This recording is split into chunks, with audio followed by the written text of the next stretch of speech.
सोचकर हैरानी होती है कि हम एक ऐसे देश में रहते हैं, एक ऐसे जगह पे रहते हैं जहां लोगों के भूख तक का मजाक बनाया जाता है। आक्रोश तो बहुत आता है, लेकिन कभी कभी बोलने पर भी हमें आज़ादी नहीं होती, बोलने तक की आज़ादी नहीं होती, हम अपनी भावनाओं को भी व्यक्त नहीं कर सकते।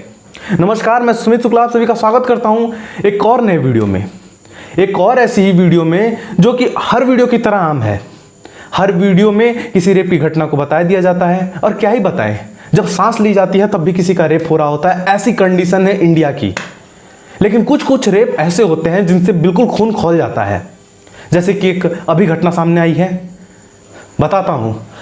8 साल की जब कठुआ के लड़की का रेप होता है तो सब बहुत ज्यादा आक्रोश में आ जाते हैं।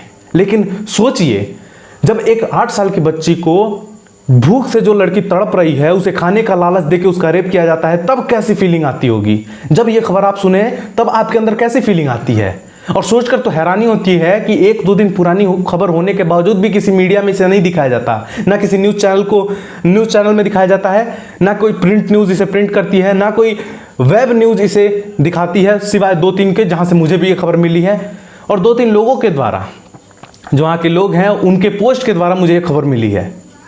सोचकर हैरानी होती है कि क्या मीडिया सिर्फ उन्हीं खबरों को दिखाती है जिससे उन्हें टीआरपी मिलती है, या फिर इसलिए नहीं दिखाती खबरों के क्योंकि इसमें कुछ खास समुदाय के लोग होते हैं।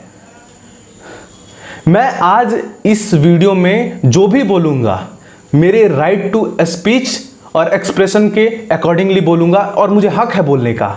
जैसे सब किसी को हक है राइट टू प्रोटेस्ट का, वैसे ही मुझे भी हक है मेरी भावनाओं को रखने का, और मैं वो रखूंगा। मुझे भी अभिव्यक्ति की आज़ादी है और मैं बोलूंगा। जब एक 8 साल के कठुआ कांड पे लोगों को इतना गुस्सा आता है, तो जब एक लड़की का भूख का मजाक बना के उसे खाने का लालच देके उससे रेप किया जाता है, तब किसी का खून नहीं खौलता।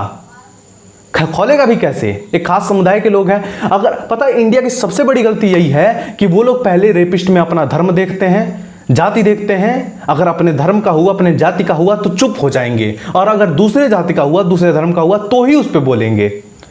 लेकिन कुछ हमारे जैसे लोग हैं पागल, अपने धर्म के हो तो भी बोलेंगे और दूसरे के धर्म के हो तो भी बोलेंगे। अब आप लोग का मैं केस समझाता हूं, ये आप ध्यान से इस केस को समझो कि एक 8 साल की लड़की है तमिलनाडु में, जो बिल्कुल भूख से बिलख रही है, बिल्कुल भूख से तड़प रही है। ऐसी हालत है कि कुछ लोग उसे खाना देने का लालच देते हैं, और वो लड़की चुपचाप से उन लोगों में अपना देवता समझ के, उन लोगों को देवता समझ के कि भाई ये लोग तो मुझे खाना देने वाले हैं, उनके पीछे चल पड़ती है।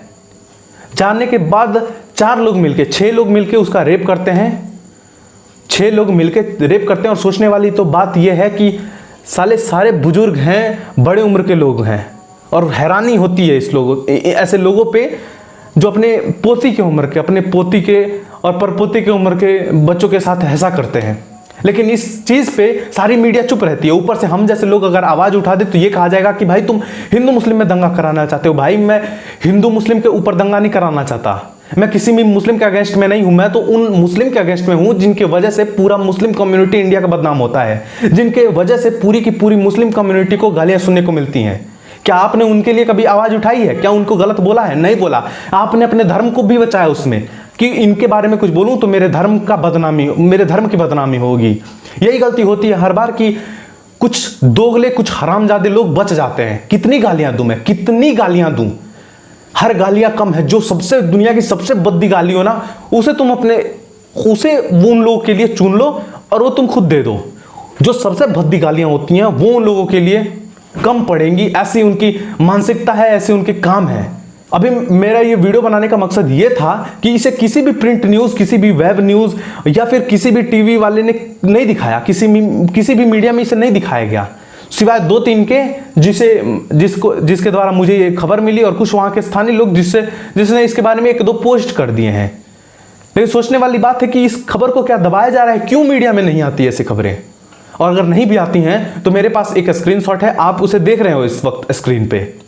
आप लोगों से बस ये रिक्वेस्ट है कि ऐसे चीजों के लिए आप आवाज उठाओ, और मुझे सबसे ज्यादा खुशी होगी कि अगर इस खास कम्युनिटी के लोग इसके खिलाफ आवाज उठाएं, क्योंकि इसमें अगर ये धर्म ना देखें तो इन्हें बहुत अच्छे से पता चलेगा कि कुछ ऐसे ही दोगलों की वजह से, ऐसे ही क्या ही गाली दे उन्हें, ऐसे ही कुछ दोगलों की वजह से उनका पूरा का पूरा कम्युनिटी, उनका पूरा का पूरा धर्म और उनके जैसे लोग बदनाम होते हैं, गालियां सुनते हैं। हिंदुस्तान में उन लोगों को गालियां सुननी जाती हैं ऐसे कुछ दोगलों के लिए, और बाद में आप क्या बोलेंगे कि रेपिस्ट का धर्म नहीं होता। क्यों नहीं होता भाई? तुम उसके खिलाफ बोलो तो सही। जिस धर्म का है उस धर्म के लोग अगर सामने आके बोलें तो फिर मान लिया जाएगा कि रेपिस्ट का धर्म नहीं होता। एक रेपिस्ट को बचाने के लिए सैकड़ों लोग खड़े हो जाते हैं। अगर है किसी में हिम्मत तो इसके बारे में पोस्ट डालिए। मैं अपनी वीडियो शेयर करने के लिए नहीं बोल रहा, मैं नहीं चाहता कि आपके चैनल पे मेरे, आपके फेसबुक वॉल पे मेरी वीडियोज आए, लेकिन मैं चाहता हूं कि इस खबर के लेके आपके फेसबुक पे एक पोस्ट जरूर जाए कि ऐसा ऐसा हुआ है तमिलनाडु में, और प्रूफ चाहिए तो दिखा दीजिए। मैं इस बार ओपन इंडिया के भी स्क्रीनशॉट्स नहीं दिखा रहा, द ऑर्गेनाइजर के दिखा रहा हूं, द हिंदू पोस्ट के दिखा रहा हूं। आप उन्हें देखिए और समझने की कोशिश करिए कि आपको बदनाम करने वाले आपके ही लोग हैं, और जिनके वजह से आप बोलते हैं कि हिंदुस्तान में आपको बहुत प्रताड़ित किया जा रहा है, वो भी सिर्फ आप लोगों के, आपके जो ये कम्युनिटी से बिलोंग करते हैं लोग, उन्हीं की वजह से। आप इनके खिलाफ बोलना शुरू करिए, कल से सबके सारे के सारे लोग आपके सपोर्ट में उतर जाएंगे। एक 8 साल के बच्चे को एक रोटी के टुकड़े क्या ही गाली दें, कितनी भद्दी गाली दें उन्हें, कौन सी गाली दें उन्हें कि उन पे शूट करे, उस गाली की भी बेइज्जती होगी। ऐसे लोग हैं ये। इसलिए इस खबर को मैं बहुत जल्दीबाजी में और बहुत गुस्से में बना रहा हूं। मैं चाहता नहीं हूं कि कुछ ज्यादा ही गलत बोल जाऊं मैं, जो मेरे राइट्स के अगेंस्ट चला जाए। बातों को और भावनाओं को समझने की कोशिश करिए, और मैं चाहता हूं कि आप लोग इसके बारे में आवाज उठाइए। और मुझे सबसे ज्यादा खुशी होगी तब जब इस कम्युनिटी के लोग खासकर ऐसे पोस्ट अपने फेसबुक पे कम से कम एक ऐसा पोस्ट कर दें। हर बार कुछ पॉइंट्स लेके आता हूं मैं बात करने के लिए, लेकिन ऐसे दोगलों के लिए, ऐसे लोगों के लिए कौन से पॉइंट्स लेके आऊं मैं? कहां से लेके आऊं पॉइंट्स में? ऐसी मानसिकता के लिए कौन से पॉइंट्स बने हैं दुनिया में जिन्हें लाके मैं आप लोगों के सामने रख दूं? उन्हें बचाना बहुत आसान है। आप उनके खिलाफ कुछ ना बोले, चुप रह जाएं तो शायद ये लोग बच जाएंगे। लेकिन क्या ऐसे इन्हें बचाने से ऐसे काम रुक जाएंगे? नहीं, उल्टा बढ़ जाएंगे। इसलिए मैं आप लोगों से हाथ जोड़ के रिक्वेस्ट करता हूं कि ऐसे मुद्दों के खिलाफ बोलिए, जितना हो सके उतना बोलिए। जितना ज्यादा गुस्सा आप प्रकट कर सकते हैं अपने पोस्ट में, अपने ट्विटर में, जहां कहीं भी आप अपना गुस्सा जाहिर कर सकते हैं, अपना जाहिर कीजिए। और ये बात याद रखिएगा, जितने भी मेरे इस खास कम्युनिटी से बिलोंग करने वाले भाई बंधु हैं, एक बात याद रखिएगा कि किसी हिंदू ने, किसी ईसाई ने, किसी सिख ने आपके धर्म को टारगेट नहीं किया। आपके लोगों ने आपके धर्म को टारगेट किया है, और इसी के लिए हिंदुस्तान में आप लोग सबसे ज्यादा बदनाम हो रहे हैं। अगर आप खुद ऐसे लोगों के खिलाफ बोलने शुरू कर दें तो आधे से ज्यादा लोग आपके सपोर्ट में उतर जाएंगे।